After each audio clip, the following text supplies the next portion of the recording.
Hello everyone. हम लोग इस वीडियो में रमन इफेक्ट देखने वाले हैं और Stokes line, anti Stokes line, Raman line क्या होता है, उसकी लिमिटेशंस क्या होती है, quantum theory of Raman effect क्या होता है और उसका एप्लीकेशन क्या है, ये हमें देखने वाले हैं।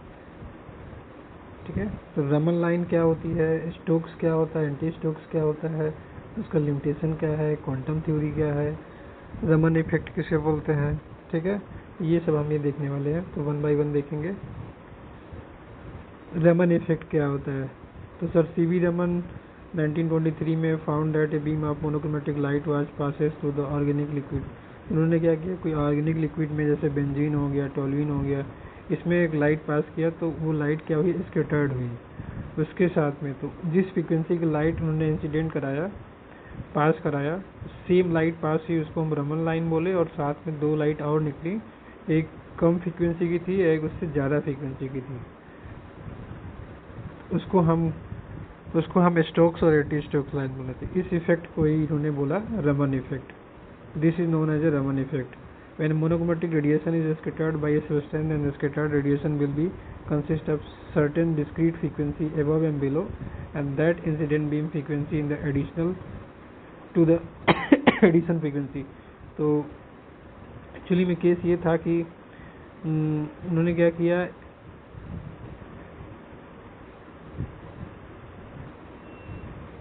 ये कोई गैस था, गैस या लिक्विड था, टोल्यूइन बेंजीन करके, इसमें लाइट पास की जिसकी वेवलेंथ L0 थी। ठीक है, तो ये स्कैटर्ड होने के बाद में दो लाइट और निकली, दो डिफरेंट फ्रीक्वेंसी की दो लाइट और यहाँ से पास हुई, और साथ में सेम फ्रीक्वेंसी की लाइट ये वाली निकली। इसको हम रमन लाइन बोले, और इन दोनों लाइन को एक स्टोक्स और एक एंटी स्टोक्स बोला उन्होंने।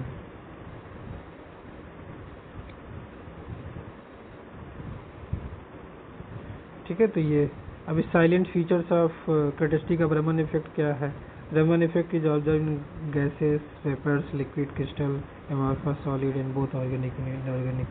मतलब ऑर्गेनिक में भी देखा गया, क्रिस्टल्स में, लिक्विड वेपर में, सब में ये रमन इफेक्ट मिल जाता है। रमन इफेक्ट जनरली वही है कि जिसको हम किसी गैस में या वेपर में पास करें किसी लाइट को, किसी फ्रीक्वेंसी वाली लाइट को, तो सेम फ्रीक्वेंसी की लाइट मिलती है, उसको हम रमन लाइन बोलते हैं। और साथ में दो लाइट और मिलेंगी, एक अबव फ्रीक्वेंसी होगी, एक बिलो फ्रीक्वेंसी होगी। Just in terms of wavelength बात करें तो एक ग्रेटर वेवलेंथ होगी, एक शॉर्टर वेवलेंथ की लाइट मिलती है, तो उसको हम बोलते हैं स्टोक्स और एंटी स्टोक्स लाइन बोलते हैं। तो सेकेंड क्या है, spectral character of the more less diffuse continuous spectrum according to line, वैसे हम बता चुके हैं। It involving the exchange of energy between the quantum and molecule and the quality of change of frequency, ये भी हम डिस्कस कर चुके हैं। The possibility of improvement of frequency in addition to degradation of the it, same ऊपर वाला जो line हमने डिस्कस किया। With the strong polarisation of radiation, ये भी उसी का पॉइंट है। ठीक है, तो ये डिस्टिंक्टनेस ऑफ फ्लोरेसेंस, ये थोड़ा सा डिफर है। फ्लोरेसेंस मतलब क्या होता है, तो अलग अलग फ्रीक्वेंसी पे जब वो कराते हैं, तो जब इंटर कराते हैं तो क्या होता है, हमें अलग अलग टाइप की बैंड मिलती है।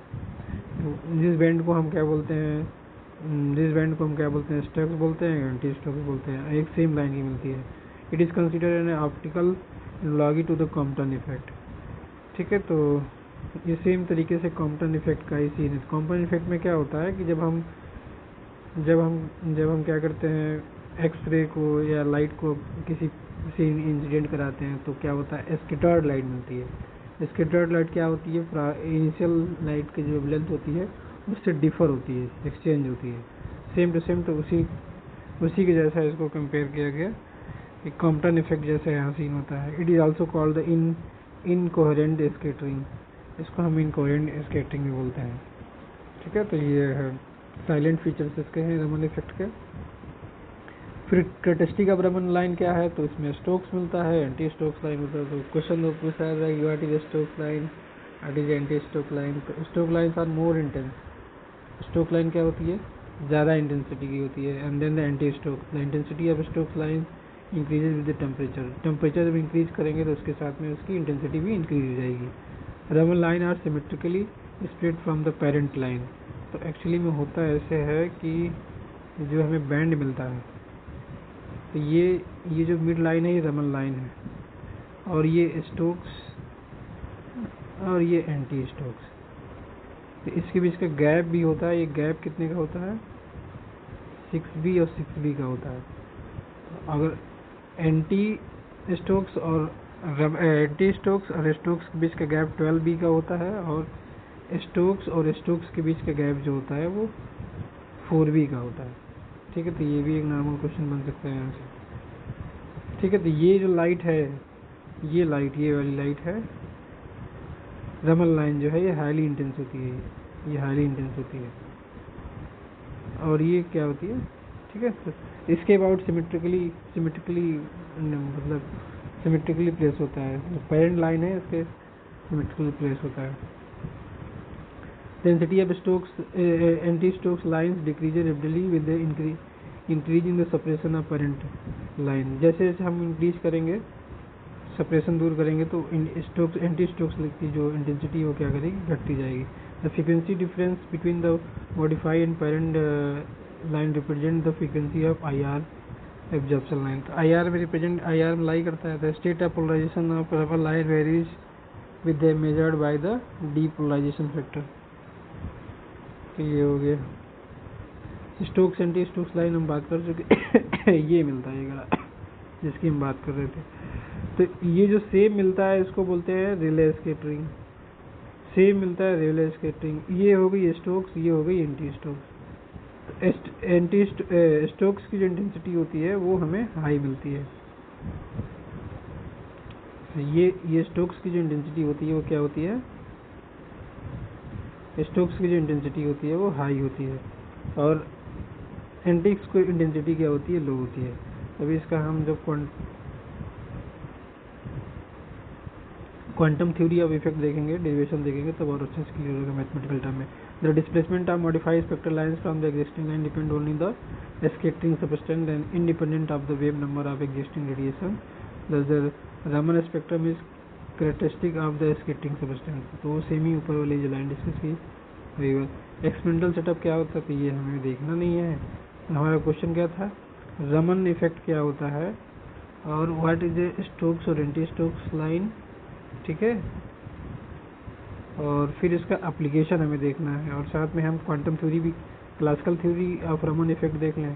तो क्लासिकल थ्योरी हमारी क्या है कि when electric field is apply in molecule, जब हम मॉलिक्यूल पे इलेक्ट्रिक अप्लाई करते हैं तो polarization of molecule taken place, तो वहाँ पोलराइजेशन होता है और इंड्यूस्ड डाइपोल मोमेंट क्रिएट होता है। तो इंड्यूस्ड डाइपोल मोमेंट क्रिएट होता है तो पी प्रोपोर्शनल टू ई हो जाएगा, और पी हटेगा तो एक अल्फा आएगा, जिसको हम क्या बोलते हैं? पोलराइजिटी का पोलराइजिटी या मॉलिक्यूल बोलते हैं। ठीक है, और इलेक्ट्रिक फील्ड इस तरीके से डिफाइन होगी हमारी। तो इलेक्ट्रिक फील्ड को यहाँ रखेंगे, इसको सॉल्व करेंगे तो ये अल्फा आएगा। इसको फर्दर जो है सॉल्व करेंगे तो ये आएगा। इसको प्रॉपर वे में इसको जब फर्दर इसको सॉल्व करेंगे तो ये अंदर जाएगा। इसको तोड़ने के बाद तो यहाँ से हमें दो कंपोनेंट मिलेगा। एक इसको भी ब्रेक कर लेंगे, रूल्स लगाएंगे, 2 sin A and sin B का ब्रेक करेंगे तो ये हमें फ्रीक्वेंसी के ये दो टर्म्स देख एक्स्ट्रा दिख रहे हैं। ये तो इनिशियल कंपोनेंट दिख रहा है रमन का, रमन लाइन जिसको बोलते हैं, और ये हमारा एक स्टोक्स का दिख रहा है, एक एंटी स्टोक्स का दिख रहा है।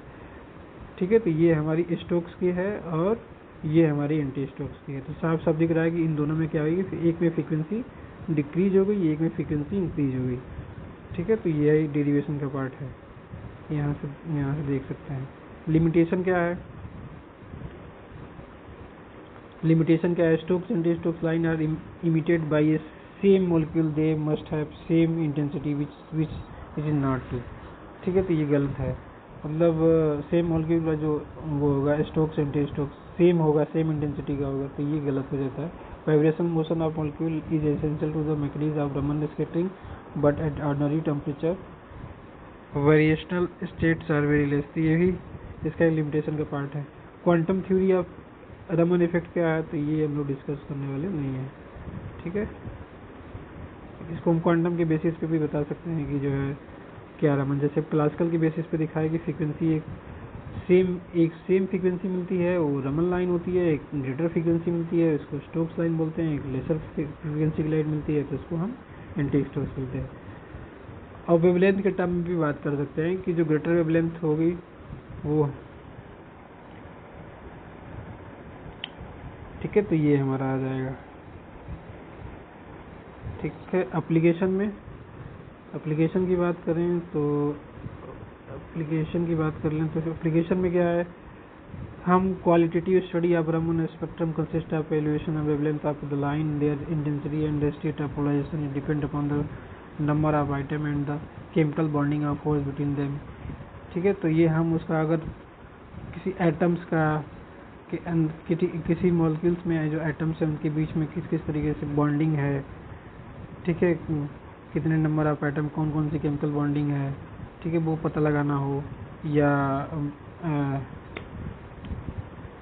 वाइब्रेशनल फ्रीक्वेंसी पता करना हो, तो वो सब पता करना हो तो हम इसका यूज कर सकते हैं। ठीक है, और फ्रॉम एबव, ये फ्रीक्वेंसी का टर्म है। From affection diatomic molecule has only one single vibration frequency, molecule with lighter atom and higher frequency than of the molecule containing a heavier atom, the frequency of molecule with a strong chemical bond and lesser the weak chemical bond। तो इसके basis पे हम frequency के basis पे हम पता लगा सकते हैं कि कौन सा बॉन्ड है हमारा। ठीक है, वीक केमिकल बॉन्ड है कि स्ट्रॉन्गर केमिकल बॉन्ड है। The frequency of the molecule with strong chemical bond is lesser than the having weaker chemical bond. तो अगर लेसर मिलेगा तो वो वीकर केमिकल बॉन्ड होगा तो क्या होगा, केमिकल बॉन्ड होगा। तो हम रमन इफेक्ट से हम ये उसके बारे में इंफॉर्मेशन निकाल सकते हैं। Raman effect is a crystal in complementary x ray crystal study of provide the information about the binding force in the crystal. अब क्रिस्टल में भी देखा जा सकता है, तो क्रिस्टल में हम देख सकते हैं कि किस टाइप का हमारा बाइंडिंग फोर्स है। Various chemical effect like strength, chemical bonding, electrolytic dissociation and hydrolysis have been understood by the Raman effect. तो रमन इफेक्ट द्वारा हम बहुत सारे केमिकल इफेक्ट को भी स्टडी कर सकते हैं, जैसे हाइड्रोलिसिस हो गया हमारा, इलेक्ट्रोलाइटिक डिसोसिएशन हो गया, केमिकल बॉन्ड हो गया, specific heat of capacity of solid metal and their molecular structure have been explain by Raman effect. तो इसके बेसिस पे हम रमन इफेक्ट के बेसिस पे हम क्या कर सकते हैं, specific heat capacity and metal their molecular structure को भी हम एक्सप्लेन कर सकते हैं। ठीक है, तो ये हो गया। Every molecule has a different Raman pattern and so Raman pattern has been called as a finger printing of the universe. तो ये सबसे मोस्ट लाइन है, every molecule has a different Raman pattern, so Raman spectra has called as a finger printing of the universe. ठीक है, तो ये Raman effect को use करके ढेर सारे इंफॉर्मेशन, किसी हमारा बॉन्ड जो है स्ट्रॉन्ग बॉन्ड है कि वीक बॉन्ड है, और जो है हमारा क्या बोलते हैं, स्पेसिफिक हीट कैपेसिटी निकालना हो तो कैसे निकाल सकते हैं, कैसे इसके बेसिस पे एक्सप्लेन कर सकते हैं। वेरियस केमिकल इफेक्ट जैसे स्ट्रेंथ हो गया, केमिकल बॉन्ड हो गया, इलेक्ट्रोलाइटिक डिसोसिएशन हो गया, हाइड्रोलाइसिस हो गया, ये सब भी देख सकते हैं। ठीक है, एनालाइज कर सकते हैं, इसके बेसिस पे एक्सप्लेन कर सकते हैं। ठीक है, तो ये रमन हो गया, एप्लीकेशन इफेक्ट हो गया। ठीक है, थैंक यू।